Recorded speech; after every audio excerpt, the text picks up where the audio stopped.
Welcome back. This is Hustle and Motivate by Nate.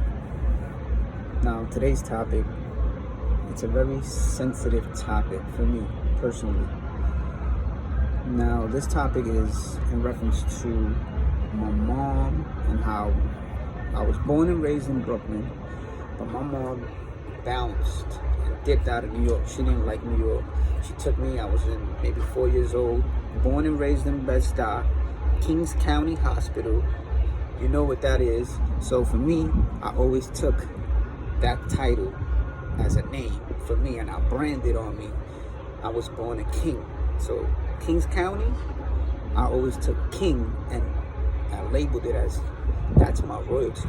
I am a king. I was born in Kings County, so I resemble myself with the word and the phrases of king. So I've always came up with that theory in my own mind, own concept. Anyway, fast forward. My mom moves to California. Now, when I was 5 years old, I was given the opportunity either to live in New York or to live in LA.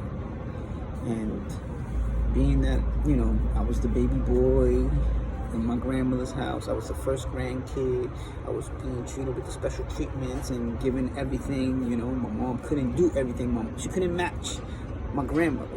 My grandmother did a whole bunch more, and my mom couldn't match. I just came back from vacation, and I was with my moms, and there was these little conversations we were having, and she mentioned something about how she went to buy me some sneakers, being that they were only like $60 and they weren't $175 like the ones that I wanted, which is basically the Jordans back in them days. We're talking about 30 something years ago here. 30 something. Wow. And anyway, when she was like, no, I'm not buying you them sneakers. She bought me the sneakers that she was referring to. I never put them on, she said. She said I never touched them. I left them in the box. That I was a spoiled brat, and sure enough, I was just grandma's boy, grandma's first grandson.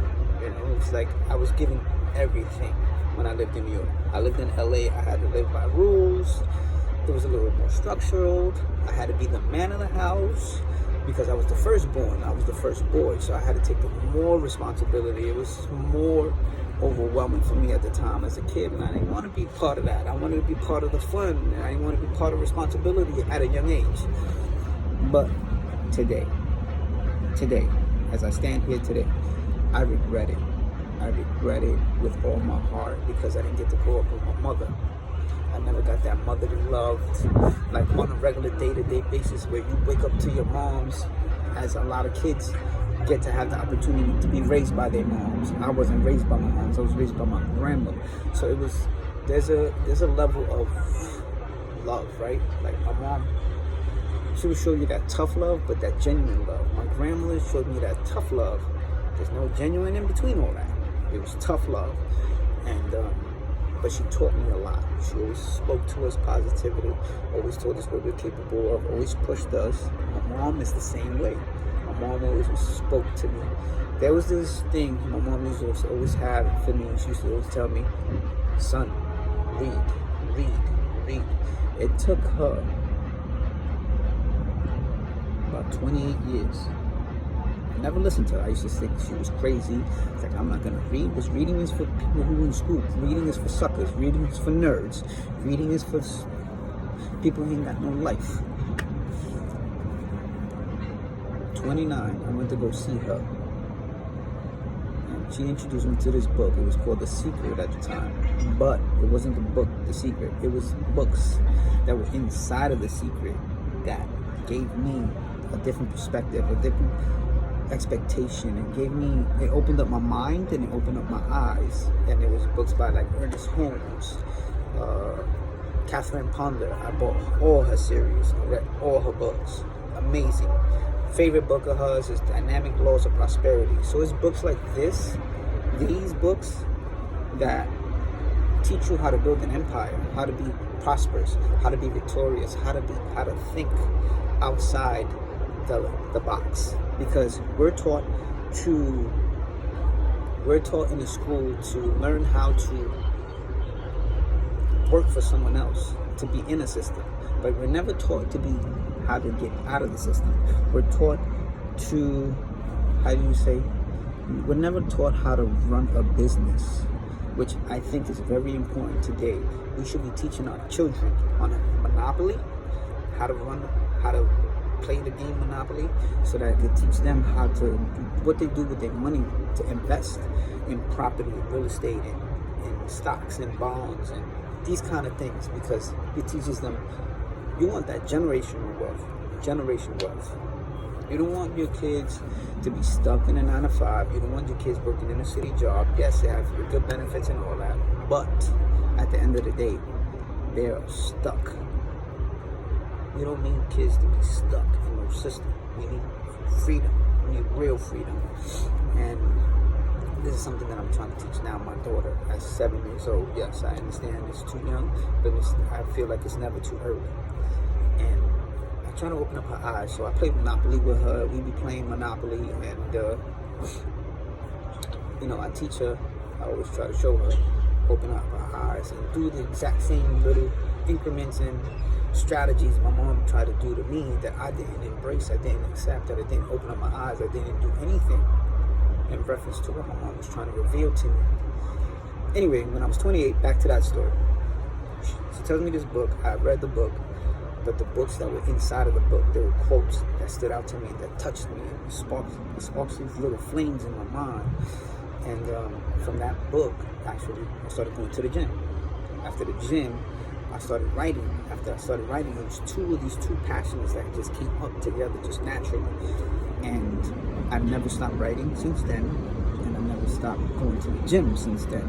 I'm going to the gym now 15 years. Going on 15 years in February of 2022 will be 15 years. And working out, people may look at it like if that's sickness or whatever, but it's actually therapy. If you're a person who has a lot of built up anger, stress, or any type of problems, it's a stress reliever. It's not, it helps you to manage your stress, and it helps you to produce more endorphins, I think. And endorphins is just basically how a happy state. So if you're in a happy state, you naturally produce these things inside of you that will heal you. The happier you are naturally, you'll be healthier long term.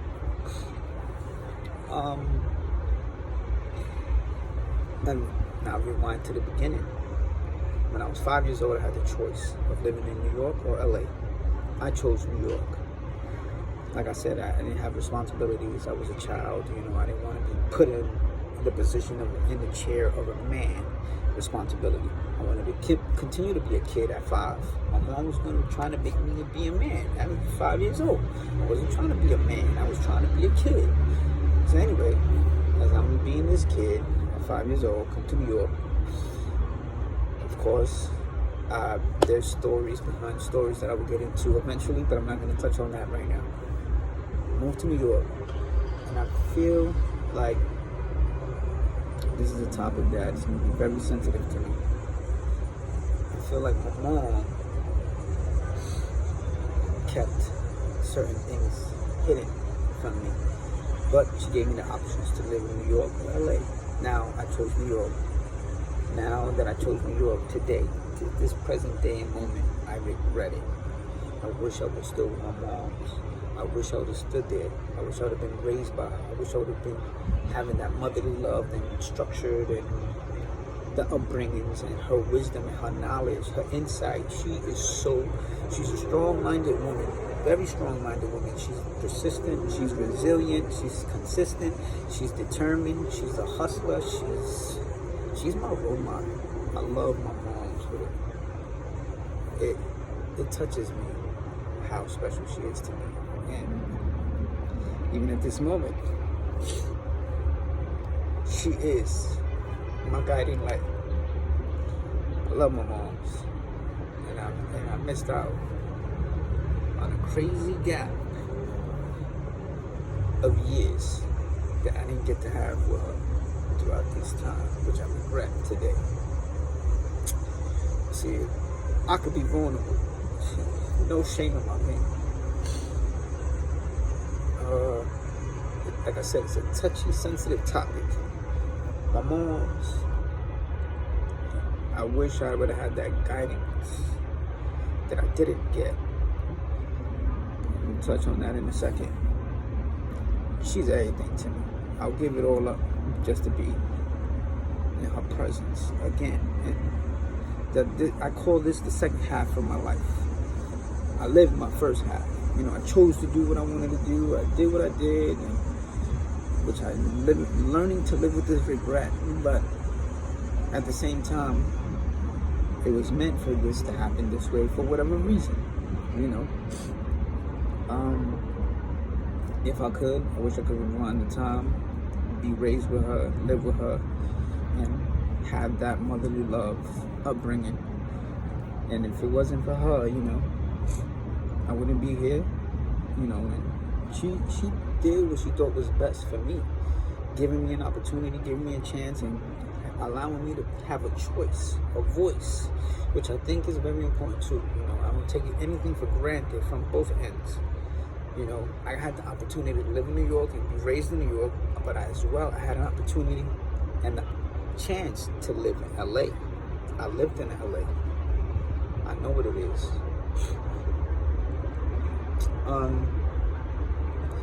I grew up in LA too. And the last time I lived in LA, I'll get into a quick story and just share with you.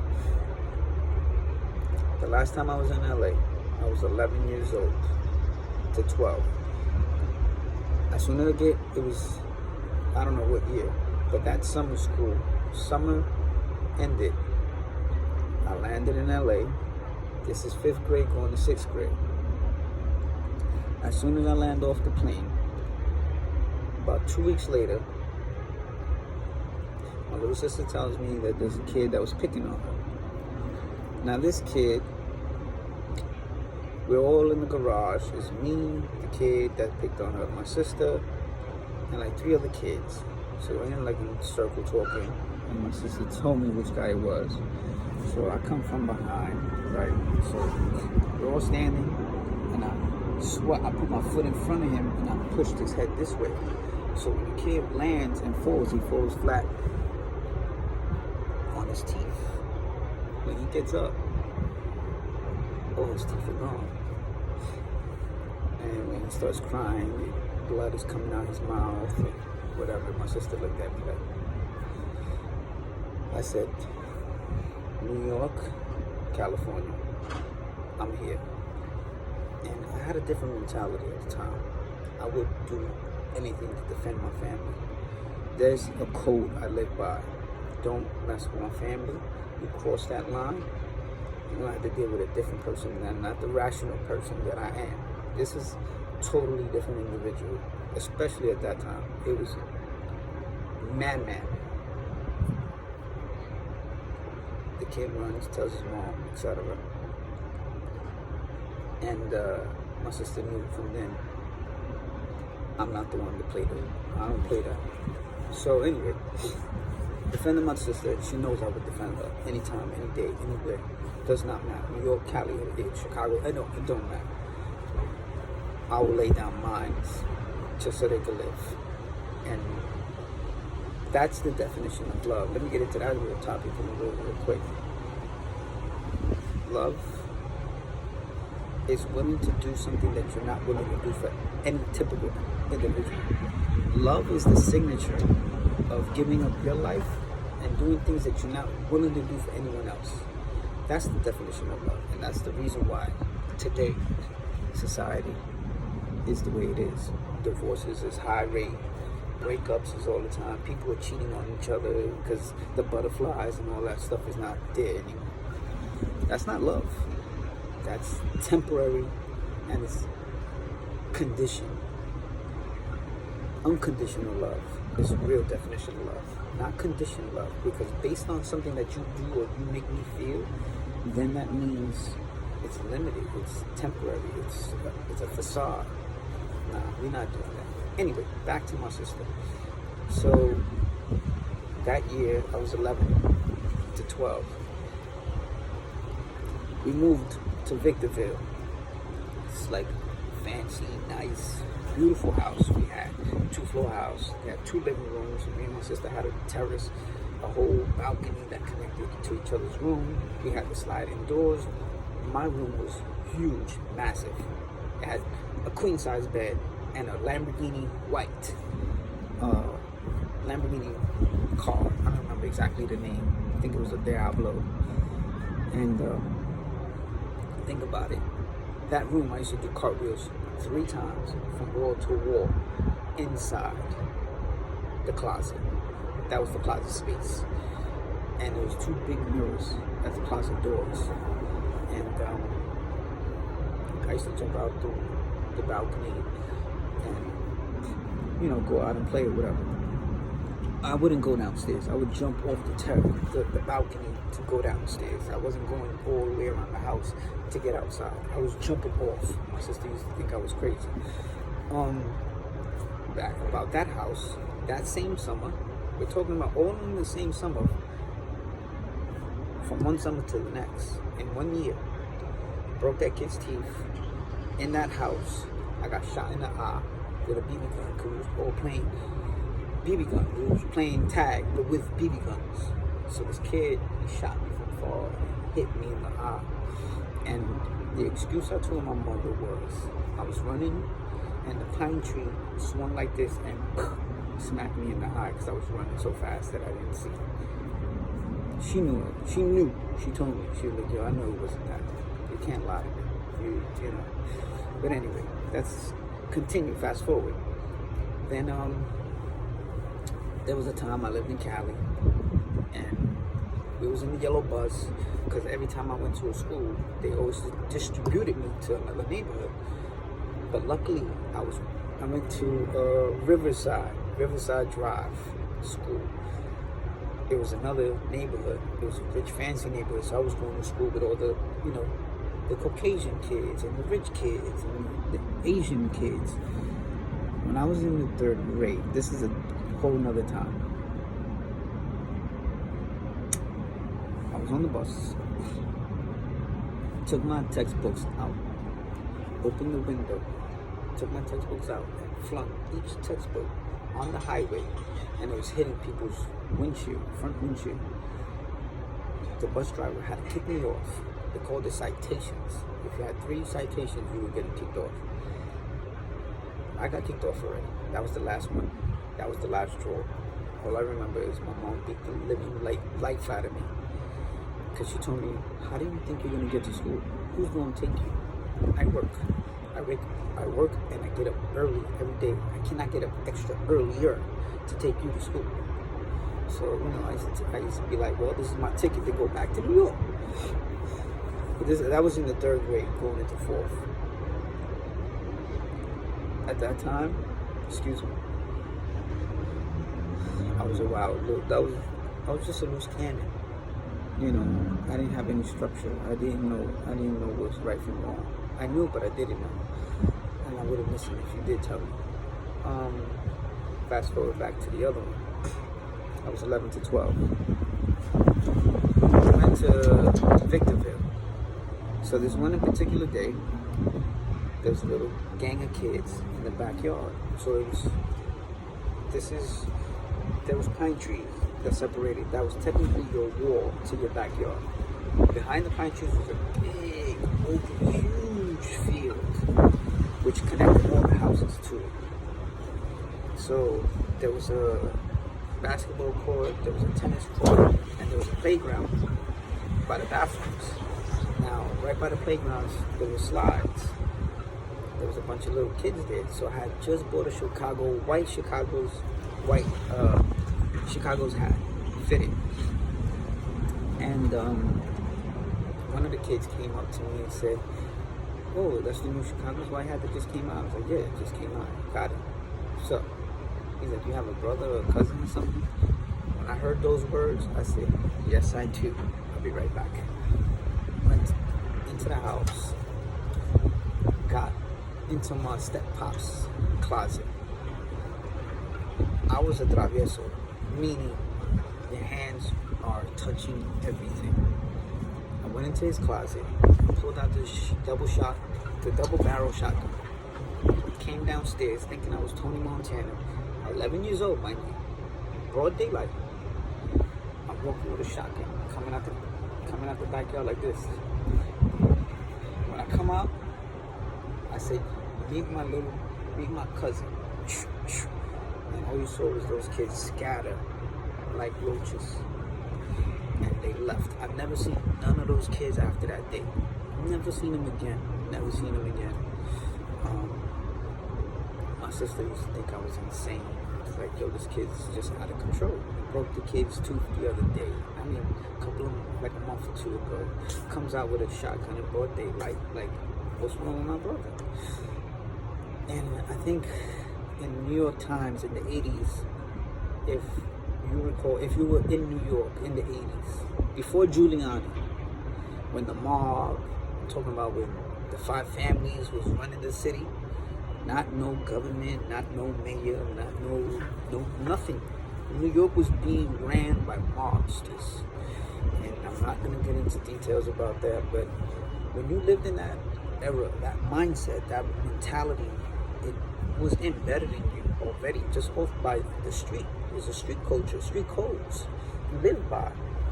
And I brought that with me, going to LA and being the type of person that I am.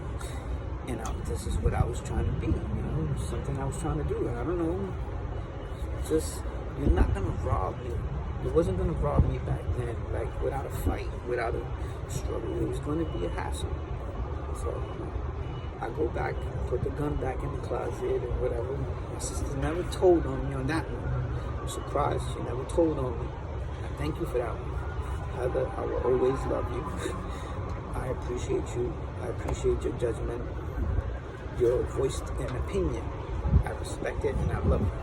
Don't ever think that if I ever say anything towards you or to you, don't ever take it personal. My words is always to make sure that my point is being heard. And sometimes my words can be very harsh when it's being in a crucial moment per se. And what I'm trying to say is, when I'm in a debate, I might come off a little strong. My words may be a little too sharp, and they might hit a little too hard.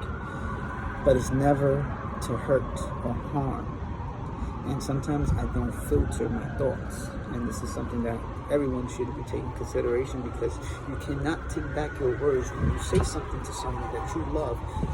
When you're in a debate, this is why I don't argue with females. When I'm in love with a female, when I'm dealing with a female that I really care about, what I've learned to do is walk away, keep my mouth shut, and don't say anything, because there's words that you say that you're going to end up regretting, and you can't take back because you already said it. And you can't erase that off of somebody's mind, because they're going to really say that that's how you really feel. So I've learned to never say anything ever again in reference to how I feel at the heat of a moment. My mom taught me this thing. She said, breathe in, inhale, hold it for 3 seconds, release it. Do that 4 or 5 times. Put oxygen into your brain, and then think about what you're going to say. Before you speak, think about it 3, 4, 5, 6. How does it sound to you before you say it? Because you don't want to say anything that you're going to regret. So my mom was a very, very intellectual, smart woman. I love her forever. Forever, I will love you. I love my moms. Point blank. Anyway, so that year, my mom finds out that my sister's pops was dealing with another female.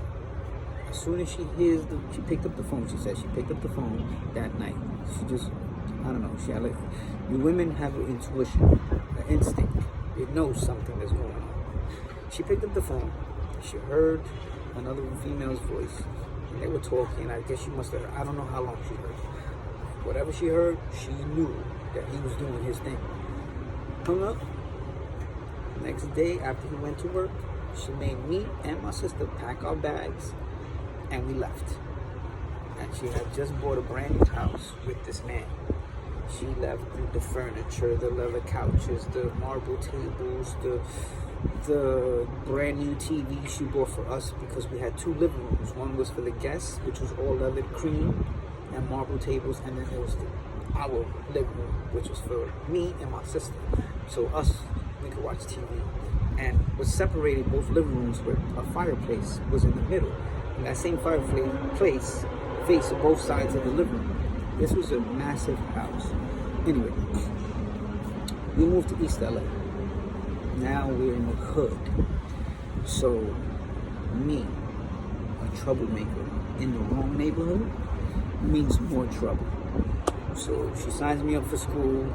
I went to a school named Stevenson in East LA. I don't know the exact streets, I don't know the exact locations, but I remember Stevenson High.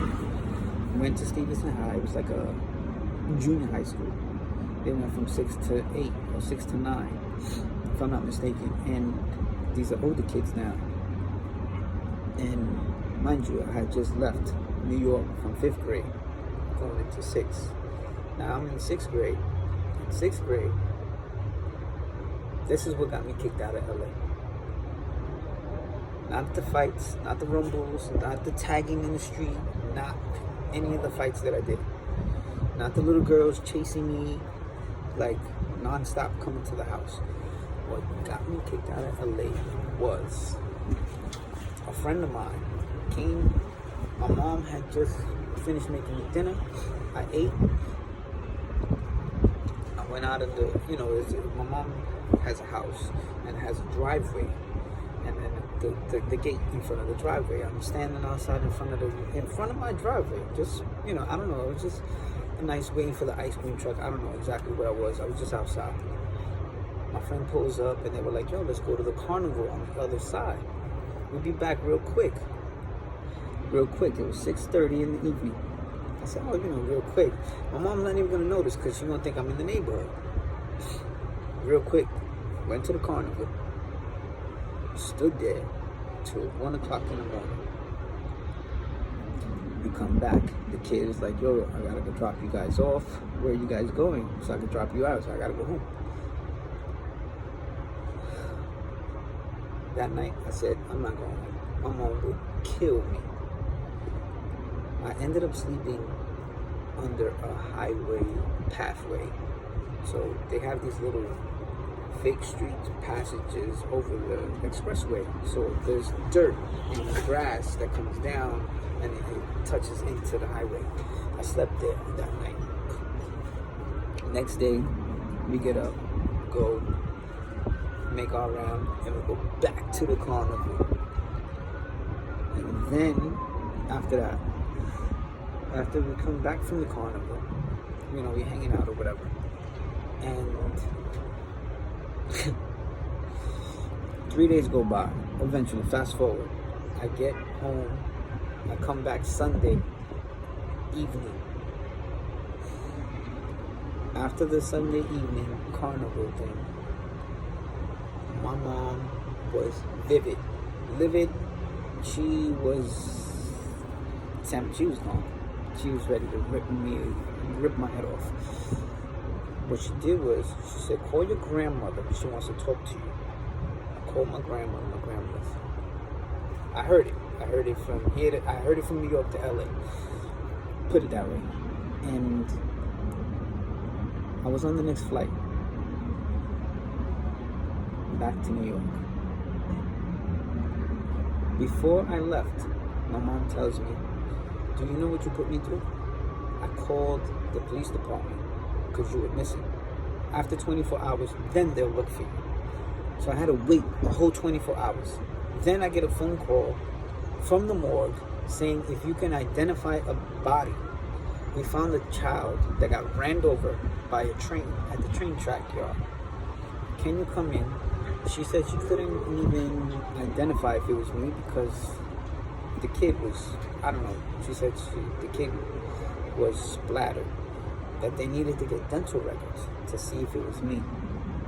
So my mom was thinking of funeral arrangements, my son is dead, I just lost my child, etc. Mind you, I gave you a history of who I was. Troublemaker.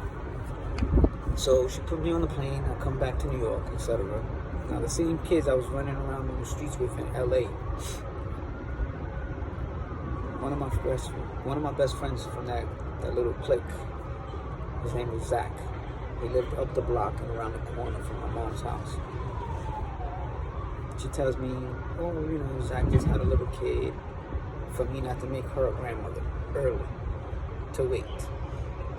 That same kid, Zach, rest in peace, a year after I left LA, he got shot and killed because he was in the wrong neighborhood. And the kid that he was with, shot and killed.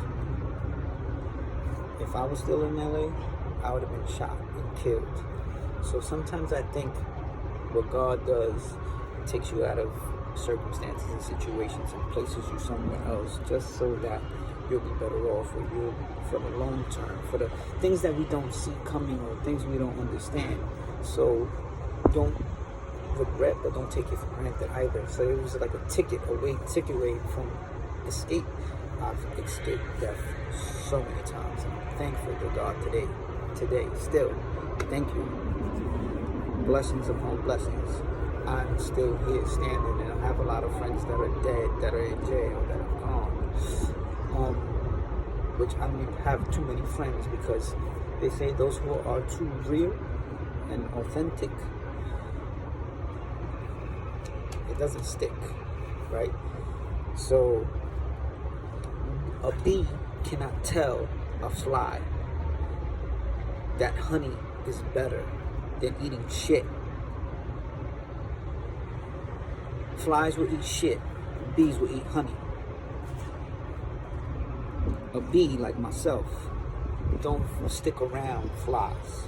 I don't eat shit, I eat honey. So there's very few of us authentic people, individuals like myself. Authenticity and identity does not exist anymore like it used to. I don't know what world this is turning into. New York is not what it was. New York is not what I remember New York as.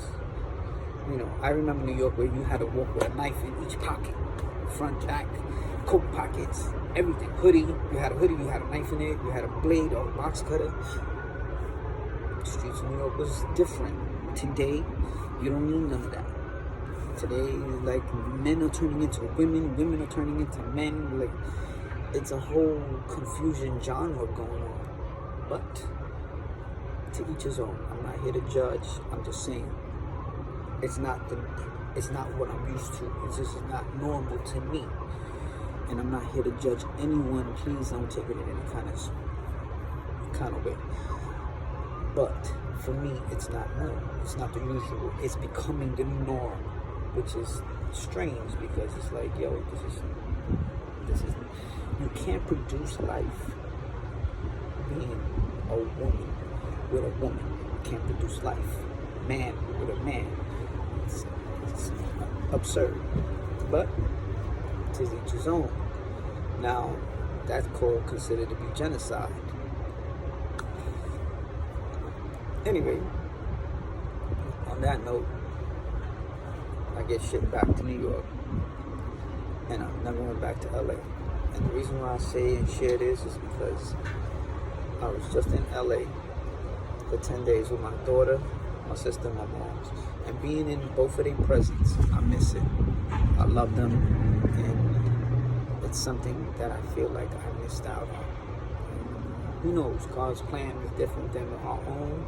We have an agenda. We have what we think is right for us, and whatever. But who knows? There's a reason why everything happens for a reason, and I just wish things were different. But now that I'm a little older, I would like to make things right, shoot back on this half of my life, live the rest of the other half out there, if the big man allows it. If not, this is just a record of the person I am today into the person who's going to evolve. This is a backtrack, right? So my daughter always has something to see and look and know that I love you, Soraya. my daughter, people say she's my twin, but I believe she looks more like her mother. But when you see her mother, then you'll realize who she really looks like. She don't look like me. Her attitude, that, hands down. Hard-headed? Yes, hard, hands down. You can't convince her to do something that she doesn't want to do. Hands down. That's my twin on that. Hands down, she's my twin. When you tell her to do something, she'll look at you like you're crazy. I'm not doing that. Always has an answer, always has something back to say. And hands down, yes, my daughter. 2, reason being, I feel like she's like me a lot.